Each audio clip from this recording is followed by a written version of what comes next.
Nous ne pouvons nier le poids des amalgames entre islam et islamisme radical et violent. L'islamisme tue. Il a tué à Toulouse, il a tué à Paris, il a tué à Nice. L'islamisme est l'ennemi de la République. Je citerai l'idéologie dont il était le soldat.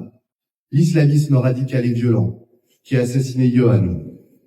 L'islamisme radical qui oppresse aujourd'hui même les femmes qui se lèvent pour leur liberté en Iran.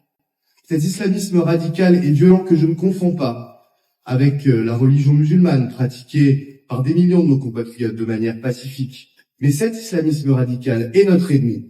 Les frères musulmans ont une vision politique de l'islam, ça c'est vrai. C'est-à-dire qu'ils souhaitent que le Coran soit un peu leur constitution, ça c'est vrai, je le confirme.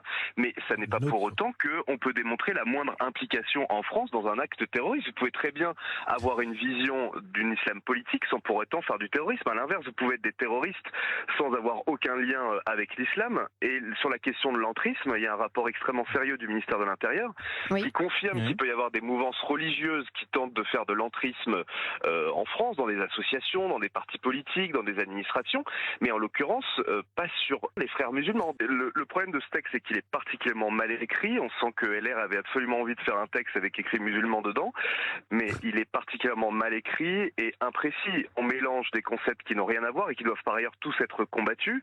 L'entrisme, le communautarisme, le terrorisme, l'islamisme politique, le lobbying confessionnel. Tout cela est absolument et totalement mélangé, mais correspond à des réalités assez différentes. Or, si Daesh a bien réalisé des attentats en France, on se souvient évidemment du 13 novembre, on se souvient du Bataclan, du Stade de France, mais je vous mets au défi de me citer un acte terroriste réalisé par les frères musulmans. Que effectivement, on ne déserte plus les quartiers populaires, où vous allez avoir des associations confessionnelles qui vont prendre en charge des choses qui devraient être prises en charge par des associations laïques ou même par la force publique. Je pense aux distributions alimentaires pour les personnes modestes, je pense au soutien scolaire pour les enfants, je pense aux activités sportives dans nos quartiers. Toutes ces choses où finalement on a l'impression juste de rayer des lignes sur des tableaux Excel en disant on diminue la politique de la ville, ça ne sert à rien. Et bien finalement, c'est effectivement des associations confessionnelles qui vont prendre la place de la République lorsque la République donc, il faut une réponse et aujourd'hui on vous a donné l'opportunité d'en apporter une, au moins symbolique, vous ne l'avez pas fait. Non, mais attendez, le fait de classer les frères musulmans sur une liste européenne du terrorisme, ça ne va pas remettre la République dans nos quartiers.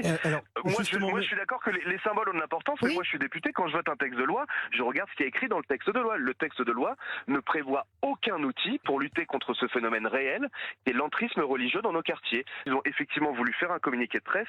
Je considère que voter la loi, c'est une chose sérieuse et qu'en l'occurrence, la rédaction de ce texte n'était pas sérieuse.